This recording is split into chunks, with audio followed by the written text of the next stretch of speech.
ભરૂચ જિલ્લામાં ખાસ મતદાર યાદી સુધારણા કાર્યક્રમ નામ નોંધાવવા, કમી કરાવવા અને સુધારવા મતદાન મથકોએ લોકો ઉમટ્યા.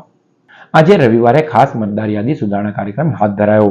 ભરૂચ જિલ્લાના તમામ મતદાર મથકોએ ખાસ ઝુંબેશ હેઠળ તમામ બીએલઓ હાજર રહ્યા, જેઓએ પોતાના મતદાન મથકે જઈ 18 વર્ષ થતા યુવા મતદારો તરીકે નામ નોંધાવ્યું હતું. તો નામ કમી અને સુધારણાનો પણ લોકોએ લાભ લીધો હતો. આગામી શનિ અને રવિવારે અભિયાન હેઠળ યાદી સુધારણા કાર્યક્રમ આગળ ધપાવવામાં આવશે. ભરૂચની પ્રજાને વોર્ડ નંબર 1 અને 2ની પ્રજાને મારી રિક્વેસ્ટ છે કે તમામ બૂથો પર જઈને પોતાના મતદાન સંબંધી કાર્ડ સંબંધી જેવી સમસ્યા હોય તો નવા નામ દાખલ કરવાની જે પણ સમસ્યા હોય તો આજના દિવસે ને હવે પછી 23 અને 24 નવેમ્બરના રોજ આ કાર્યક્રમ ચાલુ રહેવાનો છે. પોતાના મતદાન મથકમાં જઈને જે પણ સમસ્યાઓ હોય તેનો નિકાલ કરી નામ દાખલ કરવામાં સરકારશ્રીના અને જે ઇલેક્શન કમિશનની જે યોજના છે તેનો સંપૂર્ણપણે લાભ ઉઠાવે એવી ભરૂચ શહેરની પ્રજાને મારી રિક્વેસ્ટ છે.